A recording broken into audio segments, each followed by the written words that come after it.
Olá, muito bom dia. Você que nos acompanha aqui pelo site Notícias Agrícolas, no ar, um boletim econômico e muito importante para que você, produtor rural, possa ter argumentos para discutir o que anda acontecendo na economia brasileira, na economia mundial, o que vem a ser esse período inflacionário que a gente está vivendo agora. Muitas pessoas acham que é uma situação basicamente restrita ao Brasil, mas é uma condição que já está presente em grande parte do mundo e a gente quer entender, basicamente, que impactos isso pode trazer para o nosso dia a dia, para o dia a dia do agro e como isso pode impactar na oferta, na demanda, enfim, a gente quer entender que cenário é esse que a gente está vivendo agora e para nos ajudar a entender melhor, nosso convidado é mais do que especial, Antônio da Luz, economista da Farsul, representante do agro no Boletim Focus. Seja bem-vindo, meu caro, muito obrigado por estar aqui com a gente e nos ajudar a entender esse momento ímpar, né, Antônio? A gente já via a possibilidade disso acontecer, principalmente quando se falou de parar tudo lá atrás, né? A economia a gente vê depois. E agora que a economia está retomando, o que está acontecendo? Por que a inflação está chegando? E da onde está vindo essa pressão inflacionária aí? Como é que a gente tem que lidar e entender essa situação, Antônio? Alexander, que prazer enorme estar contigo aqui no Notícias Agrícolas mais uma vez. Que privilégio meu estar aqui diante dessa tua enorme audiência. E esse assunto me parece ser um assunto de primeira ordem, que nós temos que compreender o que é a inflação, por que ela acontece, para não sermos, já que estamos num momento onde a ciência é invocada a todo tempo, e ela deve ser invocada a todo tempo, e ela é quem deve nortear as decisões, pois na inflação não pode ser diferente. Eu sei que às vezes a tentação da lacração é grande, mas nós temos que sim olhar para as coisas tais quais elas são. E por que nós estamos vivendo uma inflação? Né? Por que o Brasil está experimentando uma inflação elevada? Porque países como os Estados Unidos, que têm uma estabilidade incrível, estão vivendo uma inflação muito alta. Uma inflação de 7% para eles é uma inflação hecatômbica. Por que isso está acontecendo lá? Por que tem inflação na Europa? Por que tem inflação na Ásia? Por que tem a inflação aqui nas Américas como um todo? E o Brasil não é diferente. Porque a inflação ela é uma doença. Tá? Se nós pudéssemos fazer uma metáfora com o corpo humano, a inflação é uma doença. Ela é uma doença que atinge o sistema monetário de uma economia. E quando é que a inflação acontece, Alexandre? Quando é que ela surge? Ela surge quando há um desequilíbrio entre a base monetária. Que diabos é a base monetária? A quantidade de dinheiro em circulação. A quantidade de dinheiro em circulação é a base monetária de um país. Há um desequilíbrio entre essa base monetária e a capacidade desta economia de ofertar bens e serviços. Então, existe ali sempre um equilíbrio. Quem é que cuida desse equilíbrio? O Banco Central. É papel do Banco Central, que no Brasil é autônomo. No Brasil é autônomo, graças a Deus, e foi essa autonomia concedida agora ao longo deste governo. É uma coisa muito boa. O Banco Central ser livre para atuar, mesmo quando a sua atuação não é popular, mas ele faz o que tem que fazer, e é assim que país sério deve ser. Imagina assim, o banqueiro central, lá, o Banco Central, imagina ele com duas manetes, duas alavancas, dois manches lá, né? Imagina que ele tem dois manches, aonde ele regula a base monetária. Então, ele está vendo uma determinada quantidade de oferta de serviço. Então, bom, para eu dar conta dessa oferta de serviço, eu preciso dessa quantidade de base monetária.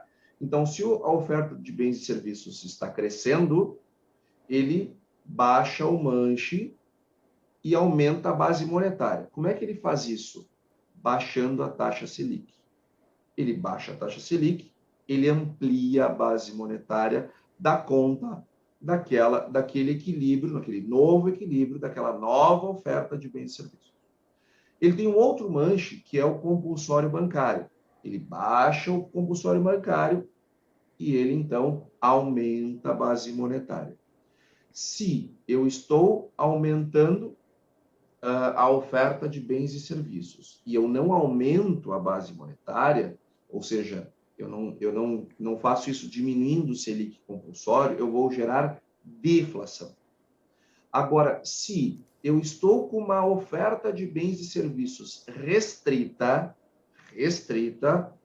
fecha tudo, economia a gente vê depois, baixa as portas do comércio, baixa as portas dos serviços, economia trabalhando meia boca, o que vai acontecer? A minha produção, a minha oferta de bens e serviços vai diminuir. O que eu tenho que fazer, então? Eu preciso puxar o manche. Eu preciso enxugar a base monetária. Como é que eu enxugo a base monetária? Subindo taxa Selic, subindo o compulsório bancário. É isto que o Banco Central faz. E é isso que funciona em tempos de normalidade. Em tempos de normalidade. Só que o ano passado não foi um ano de normalidade. Foi um ano onde a economia experimentou algo que nunca tinha experimentado. Porque na pandemia anterior, há mais de 100 anos atrás, nós não tínhamos uma economia com a complexidade e com as conexões que ela tem hoje. Então, o que aconteceu no ano passado foi único na nossa história.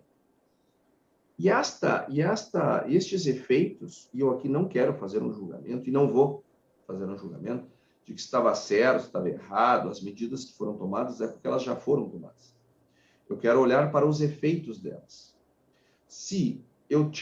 O que aconteceu no ano passado? Houve um aumento da oferta de bens e serviços ou houve uma diminuição? Houve uma diminuição. Fecha tudo, aquela coisa toda. Só que nós tínhamos uma previsão do FMI para uma queda no PIB do Brasil de 9,5%.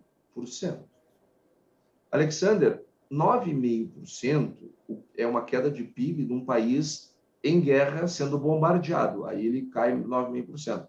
Então é um desastre econômico.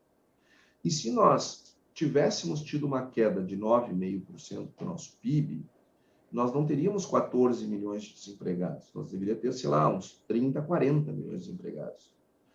A quantidade de empresas que morreram seriam multiplicadas pela enésima potência, se nós tivéssemos caído o PIB 9,5%.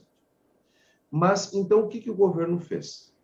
Não só o governo brasileiro, os governos, de uma maneira geral, no mundo todo, o que eles fizeram? Gente, nós estamos com um problema gravíssimo. Nós estamos com um problema gravíssimo. Eu preciso manter essas empresas, eu preciso manter esses empregos e eu preciso manter as pessoas com uma renda mínima, porque, do contrário, vai ser um colapso econômico do qual nós vamos levar 15, 20 anos para nos recuperar depois. Então, nós temos que tratar do problema principal, que é a imensa recessão econômica, a imensa depressão econômica que a economia pode se meter se o PIB cair 9,5%. O que o governo fez, então? Começou a gastar, injetar dinheiro na veia. O governo brasileiro, não, os governos do mundo todo, o brasileiro também. O que o governo brasileiro fez? Auxílio emergencial. Auxílio emergencial botou 354 bilhões de reais na conta corrente de 63 milhões e meio de brasileiros. O que essas pessoas fazem com esse dinheiro? Elas gastam. E aí elas demandam bens e serviços. Como é que está a economia nessa situação? Ofertando bens e serviços ou reduzindo a oferta de bens e serviços? Reduzindo a oferta de bens e serviços. E nós ampliando a demanda. Nós tivemos no Brasil o auxílio emergencial, o BEM, o PRONAMP, medidas para ajudar as empresas, auxílio emergencial para ajudar as pessoas físicas, BEM e PRONAMP para ajudar as pessoas jurídicas, auxílio a estados e municípios para ajudar governos, e o governo federal, que é o único que pode se endividar, né, porque os governos municipais e estaduais não podem, ele se endividou barbaramente. Nós fechamos no ano passado um déficit fiscal de 700 bilhões de reais. Isso é 10 vezes o déficit do ano de 2019, ou seja, o equivalente a 10 anos de endividamento. Nós nos endividamos no ano passado. Tudo isso para que nós não tivéssemos 30, 40 milhões de desempregados.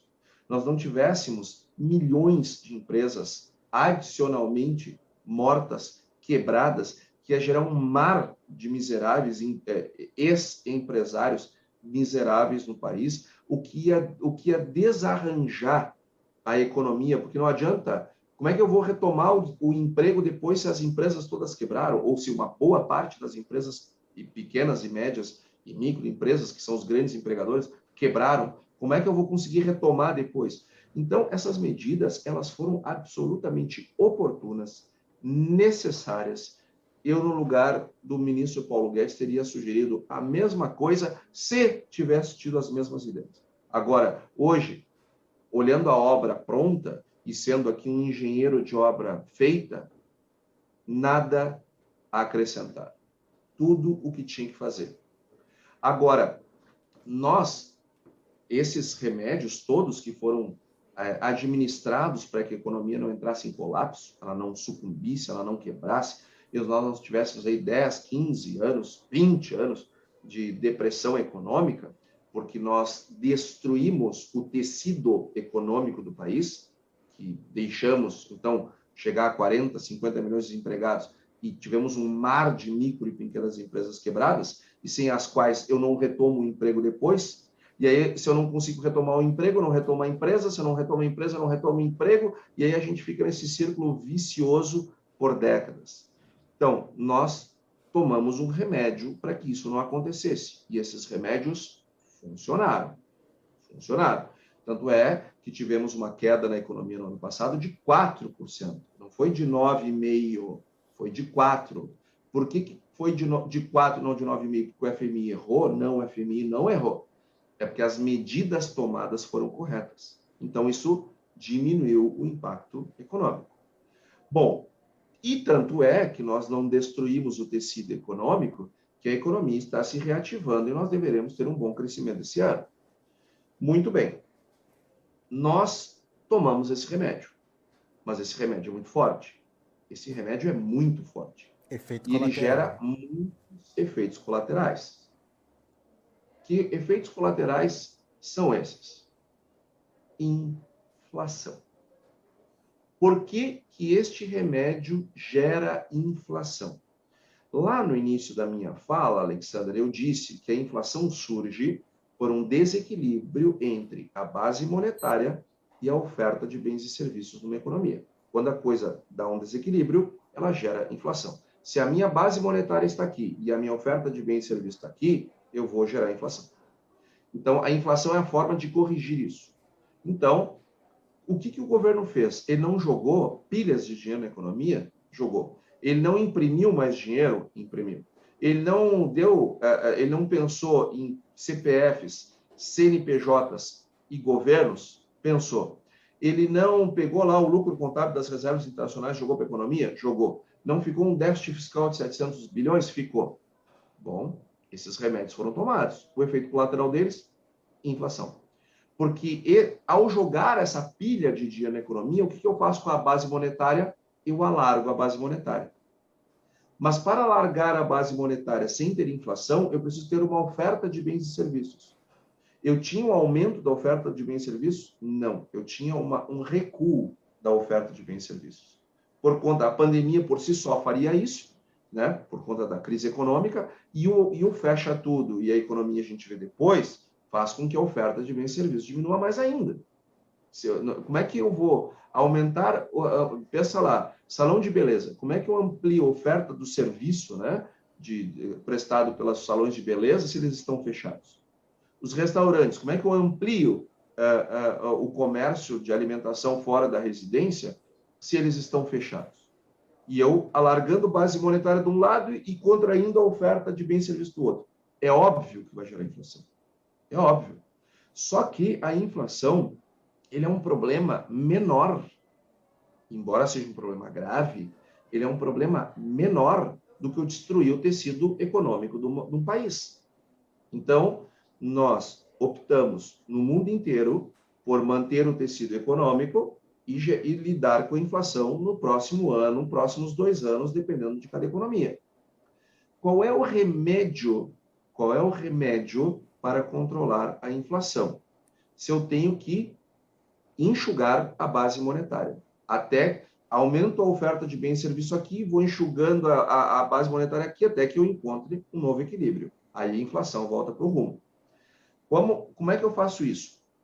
Lembra que eu disse que o Banco Central ele baixava o manche quando ele queria ampliar a base monetária e puxava o manche quando ele queria reduzir a base monetária? E esses manches, que eram dois, um era Selic, outro era compulsório bancário, pois muito bem, ele agora deu a puxada, aumentando a taxa Selic, aumentando o compulsório bancário. E ele vai fazer isso reunião por reunião do Copom, a cada 45 dias que ele reavalia e dá o máximo da dose do remédio que a economia suporta. Fazendo de novo uma metáfora e uma analogia ao corpo humano. Imagina que eu acordei com dor de garganta, estou com uma infecção na minha garganta. Eu vou ao médico e o médico diz para mim, Antônio, olha só, você vai tomar por 7 dias 7 comprimidos do determinado antibiótico. Adianta eu pegar, por que ele não diz para mim assim, ó, Antônio, pega esses 7 comprimidos e toma tudo agora? Por que ele não me prescreve tomar os 7 comprimidos agora e resolver a fatura agora?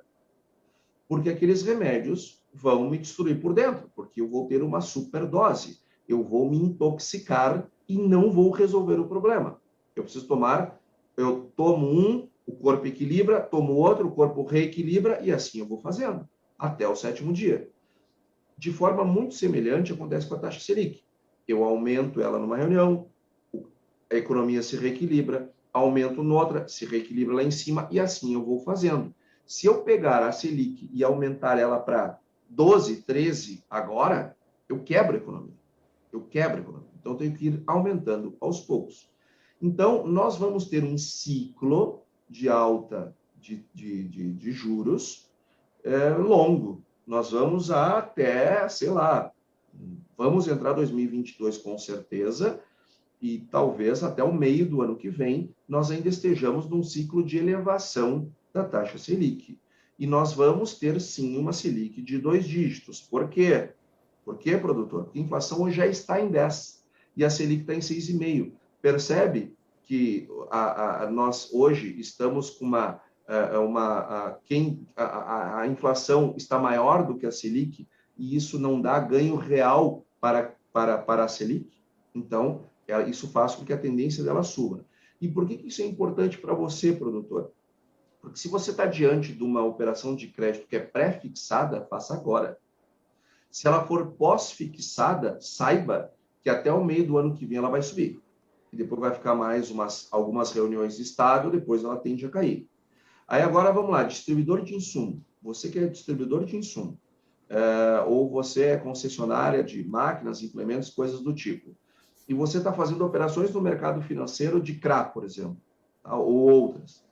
Você vai ter um CRA para financiar seus produtores de CDI mais alguma coisa. Né? Gente, o DI vai aumentar. Então, saiba que daqui até o ano que vem, você vai ter um ciclo de alta do seu DI, você vai pagar mais juros no ano que vem. Mas, como esses CRAs são de 3 anos, 4 anos, eles vão subir e depois eles vão cair. Então, pense o negócio como um juro médio. Produtor, você está fazendo um negócio de 10 anos, ele é pré-fixado, organize seu fluxo de caixa para o ano que vem e para 2023. Depois ele volta a cair e as coisas normalizam. Um negócio de 10 anos, você não pode deixar de fazer, se ele é viável economicamente, por conta do impacto do fluxo do ano que vem. Prepara o caixa para o ano que vem. Mas não deixa de fazer, porque depois lá na frente tu vai ter, vai cair lá na frente. Então, nós vamos ter um ciclo de juros elevado, vai o ano que vem todo, ou subindo, ou ficando estável, e depois começa a cair mais para o final do ano, quem sabe já em 23, que o juro volte a cair. Qualquer coisa melhor do que isso, hoje é otimismo demais. Eu não vou trazer aqui para o telespectador, o internauta do Notícias Agrícolas. Então, veja, o que está acontecendo com a inflação não é culpa do produtor rural. Se os alimentos estão mais altos, eles não estão mais altos porque o produtor está ganhando mais dinheiro. Eles estão mais altos porque estão sendo puxados pela inflação, e não o contrário, como muita gente diz, na mídia principalmente. Vocês têm até um banco aí, um banco digital, que andou contratando para o seu conselho uma determinada artista, uma bailarina aí, andou dizendo que o problema do arroz, por exemplo, eram as exportações, o problema do óleo de soja eram as exportações. Bom, acho que eles devem ter ouvido, não foi um economista, eles devem ter ouvido a sua nova conselheira, né, que é bailarina, que é uma artista, que é uma cantora muito famosa, que só diz bobagem, né, que as músicas são horrorosas, mas enfim, tem gosto para tudo. Mas eu respeito a carreira dela, porque ela tem lá milhões de pessoas que a amam, que gostam do trabalho. Eu não gosto, mas tem gente que gosta, então palmas para ela. Mas daí ela falar no agro como ela fala e sentar num conselho de um banco, bom, aí tem uma grande diferença, e ela só fala bobagem mesmo nesses assuntos, embora na arte dela eu não vou discutir, mas essas outras coisas eu vou, e ela fala um monte de asneiras, e eu não ia citar, mas vou citar, é a Anitta, né, de quem eu estou falando, para quem não sabe nem o que eu estou dizendo, uma mulher que vive falando mal do agro e de economia só fala bobagem. Gente, não é o preço dos alimentos que estão fazendo inflação, é a inflação que está aumentando o preço dos alimentos. Quer ver? Arroz. O preço do arroz caiu 28% de setembro do ano passado para setembro deste ano. Caiu 28%. Sabe quanto é que caíram as exportações? 47%. Sabe quanto é que aumentou o preço para o consumidor? 48%. De setembro do ano passado para agora, subiu 48%. Tendo caído 28% para o consumidor, para o produtor, tendo caído as exportações 47%. Que diabo de exportações é essas? Não foram as exportações que aumentaram o preço do arroz. Não foram. Não foi o preço ao produtor que aumentou o preço do arroz. Não foi. Foi a inflação que aumentou ao consumidor. Que outro exemplo? Boi. Faz quantas semanas que nós estamos com o preço do boi em queda? Caiu o preço ao consumidor da carne? Caiu? Não caiu. Não caiu. Sabe por quê? Porque não é o preço do boi que está aumentando o preço da carne. É o preço da carne que está aumentando por causa da inflação. Eu pergunto, você foi numa ferragem? Tem alguma coisa para comer na ferragem? Vai lá olhar os materiais de construção e ver se a inflação não explodiu os preços dos materiais de construção. Materiais de construção são de comer? Não, não são de comer. Gasolina é de comer? É de beber? Energia elétrica é um alimento? Não, não é. E eles estão todos lá em cima. Então, veja, a inflação, ela é um fenômeno, ela é a doença que faz com que tudo aumente. E quando a gente começa a buscar vilanias, né, e vilões, a culpa é do fulano, do empresário de tal setor, do produtor que está exportando. Gente, isso é coisa dos anos 80. Pensar assim é coisa dos anos 80. Isso é coisa assim de quem usava pochete, de quem usava, quem ouvia som no Walkman, na fita cassete. É esse povo aí. Ou então quem é argentino. O argentino pensa assim. Né? Por isso que a inflação deles é sempre de 2 dígitos. Então, pessoal, nós temos que entender bem o nosso papel na inflação, que é zero, e nós temos que entender a origem da inflação. Não adianta eu querer culpar o governo, querer culpar, não sei o que, não é por aí. O que nós estamos vivendo é o efeito colateral do combate a um problema que era muito maior que a inflação, que era a destruição do tecido econômico do país. Se resolveu esse problema, bom, agora temos a inflação, vamos lidar com a inflação. Se nós não tivéssemos demorado tanto para nos preocupar com a economia, talvez o remédio não teria que ser tão amargo agora. Mas, enfim, foram escolhas que nós fizemos. A pandemia nunca tínhamos vivido, enfim, não vou fazer aqui julgamento de certo ou errado. Agora, os efeitos estão aí. Os efeitos estão aí e nós vamos ter que lidar com Agora, eles, mas a inflação não tem nada a ver. Antônio, agora qual que é o risco disso virar uma bola de neve? Você acabou de explicar que o arroz caiu, mas para o consumidor subiu.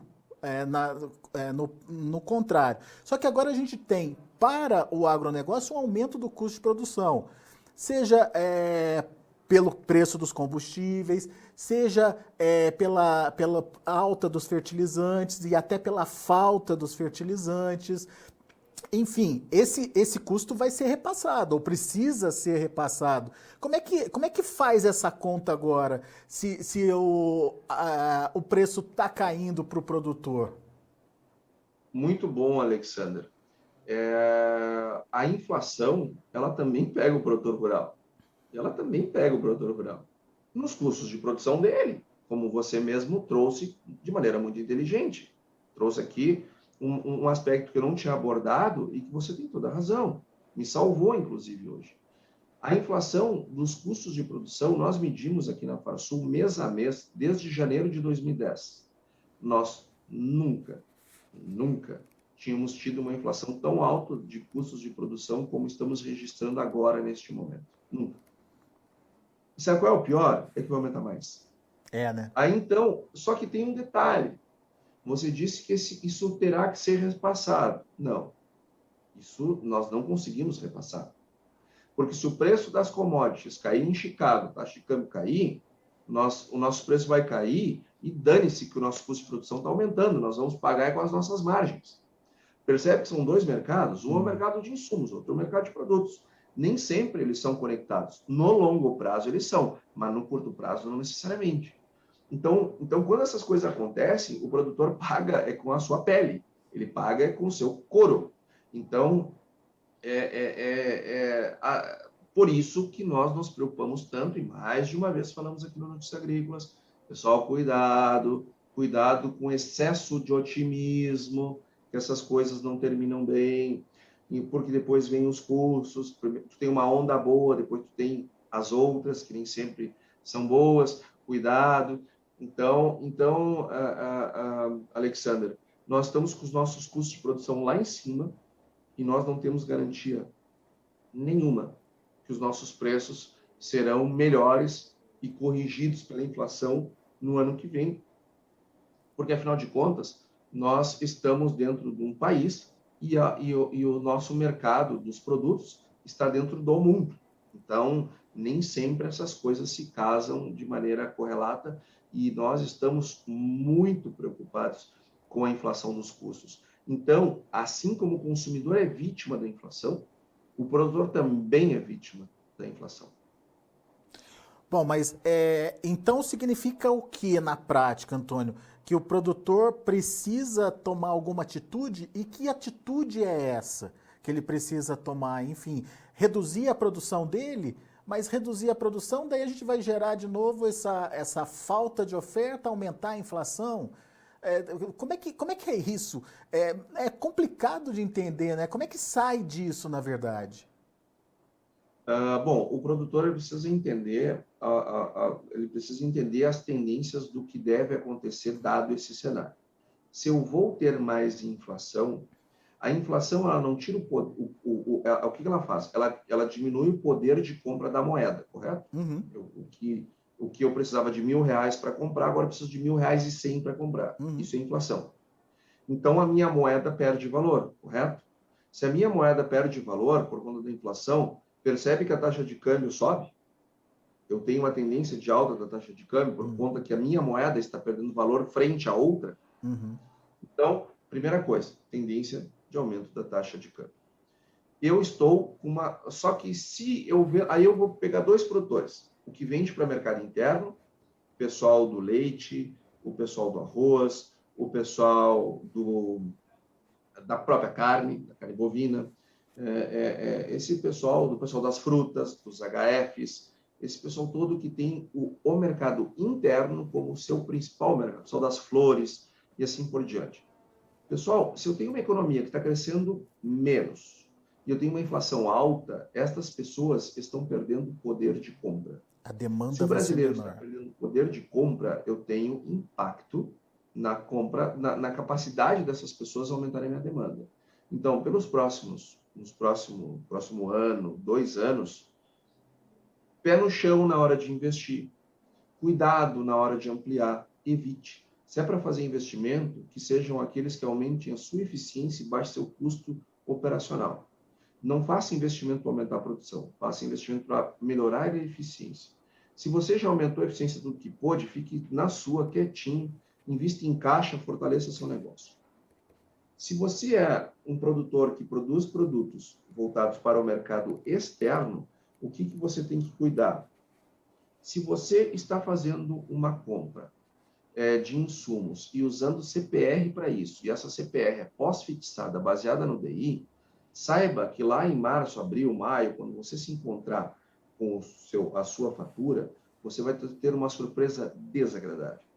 Então, faça o seguinte, tudo o que você puder fazer para antecipar esses pagamentos, o faça.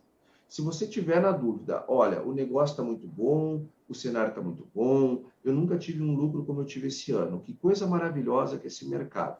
Vou arrendar a terra do vizinho. Ah, vai arrendar a terra do vizinho? Sim. E vai financiar ela como? Vou jogar lá uma CPR na trading, que é DI mais alguma coisa. Você vai se arrepender.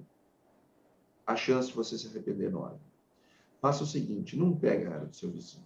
Fortaleça seu caixa, compre as coisas à vista, não faça negócios pós-fixados, porque os seus custos vão aumentar ainda mais. Você está indexando o seu custo de produção ao DI, que tende a subir, e você vai tomar um ferro lá em março, abril, maio do ano que vem. Não faça isso. Evite fazer isso, ao máximo que puder. Se você não tem escolha, não consegue não fazer, diminua a exposição ao risco DI. Mas, Antônio, não, o contrato que me foi oferecido ele é pré. Eu vou pagar lá X% ao mês e tchau e graças. Não tem nenhuma mudança daqui até lá. Tranquilo. Você fez a conta? Fez. A conta fecha? Fecha. Toca a ficha, toque o seu barco, que você está menos exposto ao risco. Então, você tem que cuidar do seu custo de produção. Vendo ou não vendo soja para o ano que vem, dado, ou milho, ou algodão, dado que eu posso ter uma taxa de câmbio mais elevada por conta da perda de poder de compra do real, e em algum momento as commodities vão ter que corrigir a inflação desse ano. Travam ou não travam? Gente, olha, as commodities, eu garanto para vocês, elas vão corrigir. Eu só não sei quando. Pode ser daqui 1 ano, daqui 1 mês, daqui 10 anos, não sei. Um dia elas vão corrigir. Você tem um preço bom na sua frente. Pode ser que aumente mais? Pode, não tem nenhuma lei que proíba. Ano que vem é o ano eleitoral, o que dá mais, né, tende a dar mais combustível para a taxa de câmbio, pelo menos por uma parte do ano. Então, pode ser que ficar exposto ao risco faça sentido. Agora, cuidado, porque esses preços, eles são preços bons e convidativos. Aquele produtor que vende para fora, ele está menos exposto ao problema inflacionário do que aquele que vende para o mercado interno. O do mercado interno está exposto nos custos e no produto. Aquele do mercado externo está exposto no custo e menos no produto. Então, distribuidores de insumos, etc., cuidado com as suas compras. Cuidado com as operações de crédito que estão sendo tomadas. Cuidado com o momento de fazer trazer o produto para o Brasil, a internar o produto do Brasil. Não deixe de fazer seus hedges. A taxa de câmbio está muito volátil e não tem nenhum sinal que ela vai diminuir a volatilidade. Então, cuidado distribuidor de insumo, cuidado com a curva dos juros. Lembre, tende a subir até o meio do ano que vem, então já prepare seu caixa para isso. Já organize seu caixa prevendo o aumento do juro que vai pagar lá na frente. Faça contratos que prevejam o acompanhamento da curva do juro, que até o ano que vem vai subir. Depois não sei, mas até lá ela vai subir. Da Luz, assim, a inflação, dá para dizer que ela é passageira? A partir do momento que a gente consiga equalizar essa questão de oferta e demanda, ela vai passar ou ainda a gente vai sentir por algum tempo a mais? Sim, ela vai passar. Tá? Ela vai passar. O Brasil não é uma republiqueta. A inflação vai passar no Brasil. Mas vamos lá, o que é inflação, né? Inflação é uma medida de crescimento, é uma medida de aumento.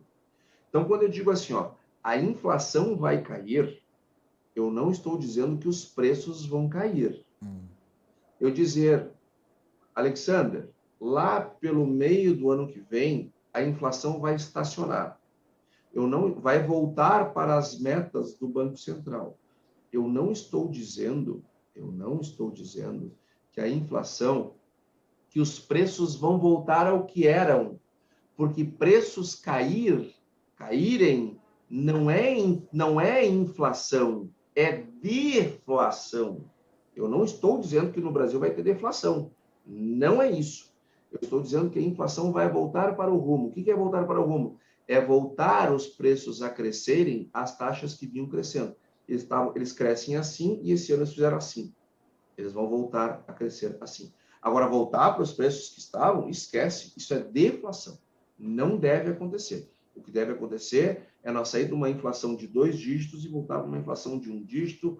E lá por, quem sabe, julho, agosto do ano que vem, a inflação mensal voltar para o que se espera. E aí o acumulado, que ainda vai continuar alto, vai caindo para lá em 23, voltarmos para o centro da meta.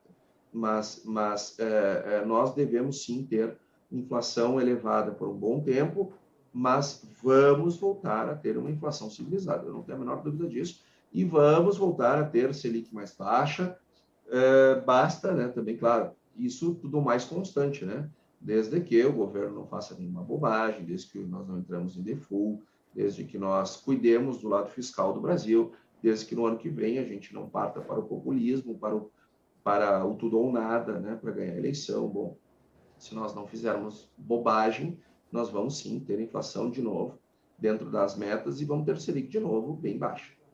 Muito bem.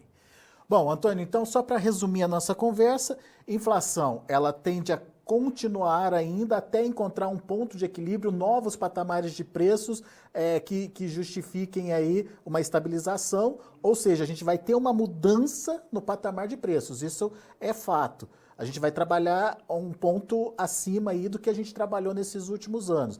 No entanto, isso vai ser corrigido com a questão da volta da demanda, com a recuperação da possibilidade das pessoas comprarem naquele novo nível de preço, enfim. Quando isso acontecer, estabiliza tudo de novo, a inflação contida é o que a gente quer e espera que aconteça. Mas enquanto esse processo está em evolução, a gente tem aí uma tendência de aumento da taxa de câmbio, o dólar, e uma tendência da taxa dos juros. Então, inflação, juros e dólar em alta? Sim, até os juros e inflação até o meio do ano que vem, pelo menos. Pelo menos. E a taxa de câmbio, bom, a taxa de câmbio são milhares de fatores que a influenciam, né? Eu estou falando aqui só do aspecto da inflação no câmbio. A inflação no câmbio é uma das forças altistas para o câmbio. Não significa que não tenham outras altistas e tantas outras baixistas. Eu não estou dizendo que o câmbio vai subir. Estou dizendo que o efeito da inflação sobre a taxa de câmbio é fazer subir. Mas tem outros fatores que não podem deixar de ser considerados. Agora, o ciclo de alta dos juros vai até o ano que vem, tranquilamente. Estamos com a Selic bem abaixo da inflação e até que essas coisas, até botar a inflação no prumo, vamos ter que subir bastante Selic Então, se preparem para um ciclo alto de inflação, a inflação crescendo cada vez menos, a Selic crescendo cada vez mais, mas as duas coisas ainda com uma longa vida. Vamos entrar 22 administrando essa situação. Só para compreender essa questão do dólar, você falou que a inflação é um dos fatores. A gente pode ver o contrário, o dólar caindo? Podemos, porque a taxa de câmbio ela é impossível de ser prevista, porque não é um ou dois, ou são três fatores que a influenciam. Vamos pegar um exemplo, soja, tá? A soja, eu tenho lá a oferta mundial, tenho a demanda mundial, eu tenho a quantidade dos estoques, eu tenho a taxa de câmbio. Sabendo essas coisas, eu consigo ter um bom parâmetro do preço da soja, uma boa análise da soja.